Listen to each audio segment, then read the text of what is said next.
people say our environment is going down the toilet.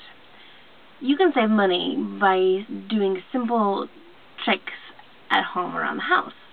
It's cheap and will save money, water, and the environment with every flush. Step 1. Take a half-gallon container and fill it with water and seal it shut. Step 2. Place the jug in the toilet tank, and this will help you save money every time you flush.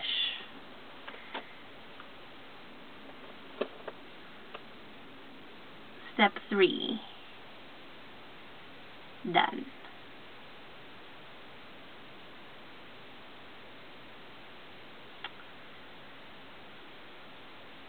This will help you save up to 16% on your water bill. And it will save you money,